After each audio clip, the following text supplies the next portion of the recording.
I had the absolute pleasure of interviewing head coach for the DC Defenders, head coach Shannon Harris, on this Friday Night Lights game before the rain started. I hope you enjoyed watching this interview as much as we enjoyed making it, and thanks again to head coach Harris for your time.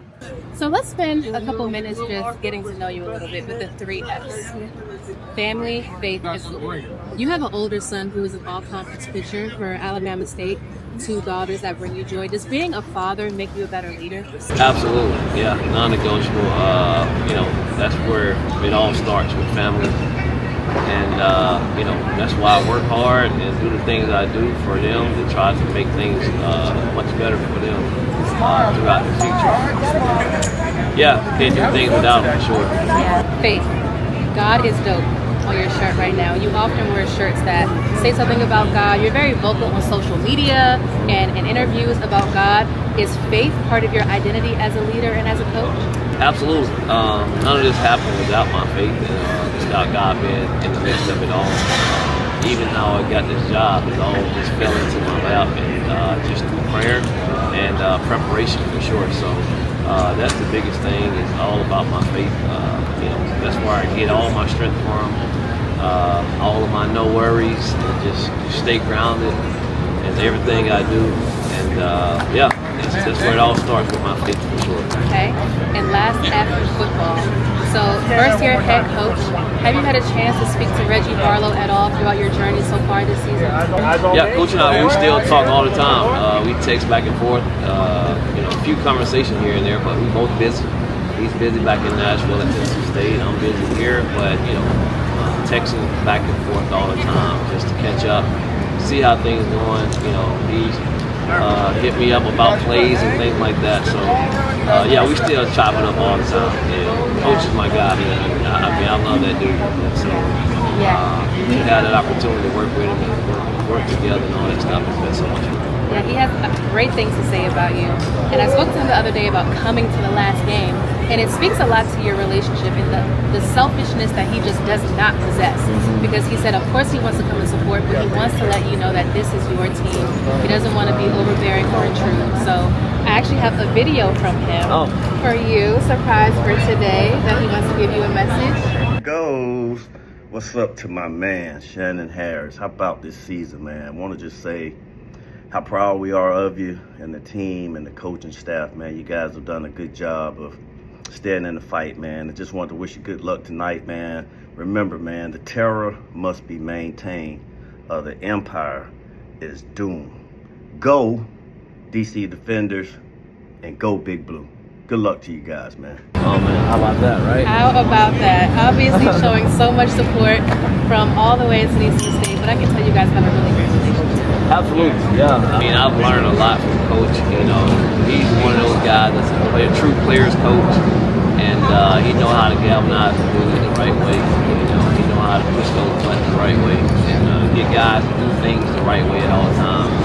And just from a fan of his, coaching it's such a blessing, and guided me to where I am today for sure. So when I first worked for him and with him at Alabama State, to build that relationship since then, back in 2014, it's been a test for sure. Yeah. So I take that back to 2011. Yeah, 2011. Yeah, back in 2011. Yeah. It's a long time. Yeah. Strong friendship. That's right. So you were quarterback's coach before currently being head coach.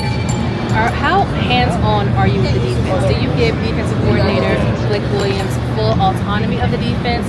Are you still kind of involved? What's your involvement in the defense? I give it full to those guys, and there's times where I'm down there with them, and just to hear what they're doing and how they're going about doing it. But yeah, I give it all to them. It's just like you see Sean Payton, and those guys like Kyle Shannon and Sean McVay. Even when Cliff Kingsbury was the head coach in Arizona, and so on and so forth, with so many other guys, Mike McDaniel the same way. Those guys hire people that they trust on that side of the ball, and so now because you're supposed to be focused so much, on the offense side of the ball, and I'm still hands-on, of course, with the offense. Working with the quarterbacks, me being a former offensive coordinator myself. You want to make sure things are right. Continue to be that guy that Coach Kites can lean on still. You know what I mean? So to make him feel comfortable at all times. But yeah, I mean, I have so much faith and confidence in what they do what we do on the defense side of the ball. With Blake and with Dean and Dion. So we've all done the work together for quite some time now. So I know what they can do. I know what they bring to our team and all that stuff. So it all comes back to it. When we watch film, it just comes down to fundamentals a lot of time when we make a lot of mistakes. And so we always talk about it, just make sure our fundamentals are intact. You know, at the end of the day, it turns into tackling, blocking, and all that stuff. So. When you think about team chemistry, a lot of times people just think about players, but that chemistry is really important with coaching in the front office too. So I love that you guys have that chemistry, and I think it really translates to the guys too. Because with those coaching changes at the beginning of the season, a lot of times that'll kind of slow a team down, but it doesn't seem to slow you guys down at all. So that's awesome. The UFL is a league of opportunity. So I know in an ideal world, every player on this team would get a call from an NFL team. But if you could just shout out or highlight a few guys who you think, given their play this season or their character, deserve those calls once the season ends, who are some players who you think really should get a spotlight from the NFL? Yeah, we have a long list of guys for sure, starting with Jordan, our leader of the team, and he's done such an amazing job this season. Myself, Bradley Moore, Liam Fortnall, Yasir Durant, those guys have been like dominant players for us. Powell, CP, Roland, it's unfortunate that Ty Scott got hurt, but he was going to have a breakout season this year. Amazing.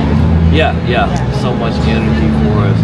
And there's so many guys on the offense side. Then you look at our defense side, you talk about Vince, you talk about Fisher, you talk about Ropes. Yes. He's got Baskerville with us. Excited about him. Unfortunate, my man, Farad got hurt. Gardner. And Nick Hines been having a pretty solid season. And then you look on the back end, of course, my man Baker. Baker and balling. Kevin Joseph and balling. Unfortunate that my man Monte got hurt, early in the season. Then we get Trey Dean here. I'm so excited to see what he does today because he brings some more energy that Monte Dixon brought to our team on that side of the ball. So many of those guys. Isaiah Johnson, another guy who's a draft pick guy as well.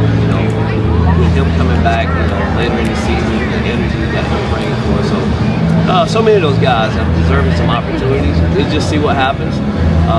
Even some of our specialists and Paxton. So we'll see how it all comes down. But I can put a step on a lot of those guys for sure. Yeah, it's a long list. Offense, defense, special teams, especially this really dominant defense. Yeah. I can see a lot of those guys getting calls. There's a certain burgundy and gold team that needs an edge rusher. Yeah, I know, right? If they're just willing to give some defenders a chance, we do need it. So that would be awesome. Yeah, it'd be good to get some guys back here in the district and play for the home team here. It's such a great job they've done in their first year here, and I'm excited to see them come. Me too. So, given some players might get a call from the NFL, spring football, they pretty much go straight to training camp.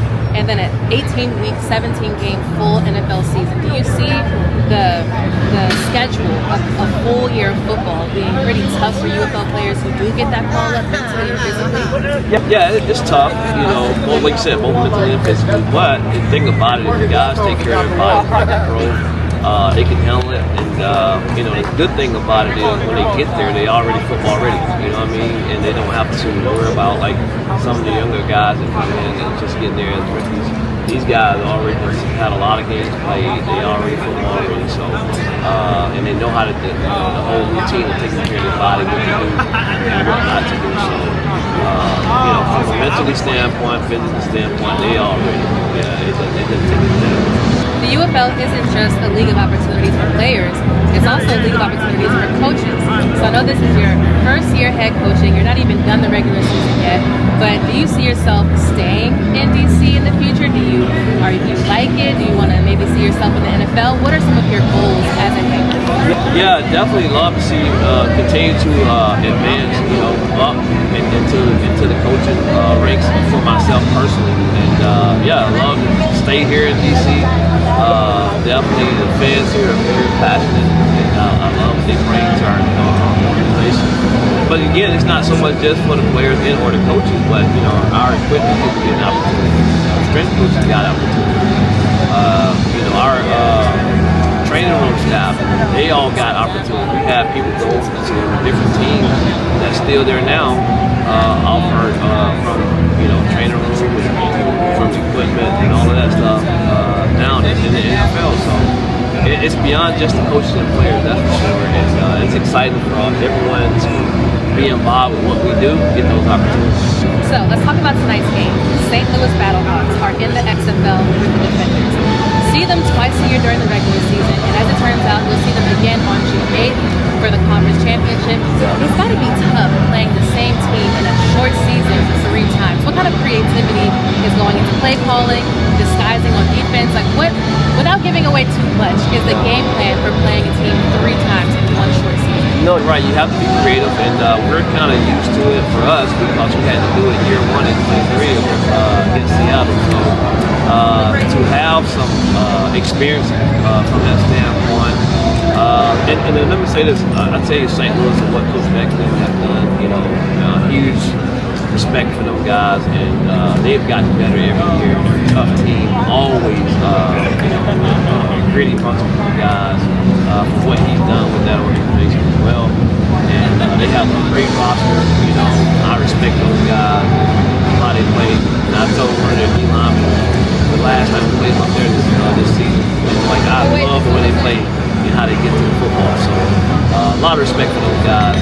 But yeah, you have to be strategic in things you do. Like we've both blitzed, and for us, we're gonna play a lot of guys that hadn't played a whole lot. I just believe in, we believe in that coaching staff is a lot of guys to get some playing time and create value for themselves.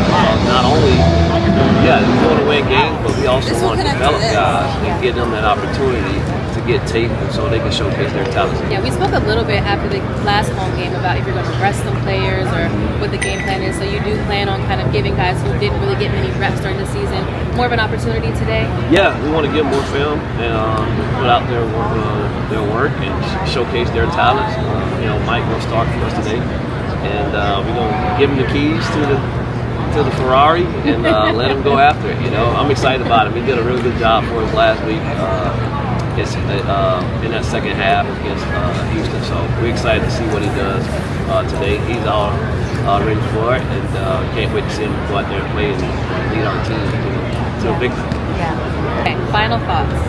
Win, lose, or draw this season, what are some takeaways that you've imparted to your team that you want them to take away from this season?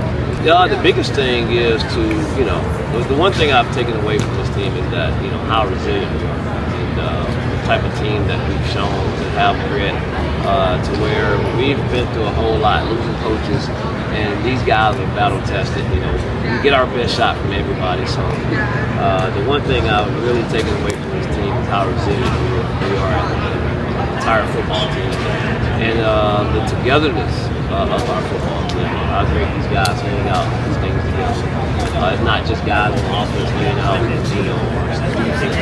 these guys go travel places together all the time during their off time and all that stuff. So it's great to see that with these guys, the type of the family atmosphere that we kind of created around here. And that's something that we wanted to make sure we showcase that even as a coaching staff, like myself. I hang out with all the defensive guys, or just all of us as offensive coaches hang out with the guys. So, we just try to show that to our players, and it leads over to those guys. We all together. Congratulations on a very successful first year at coaching. Congrats on clinching the playoffs and the success so far. And good luck tonight and on June 8th. And we're claiming a victory for DC. Absolutely. To take it all. That's right. Thank you so much. Appreciate you. Yeah.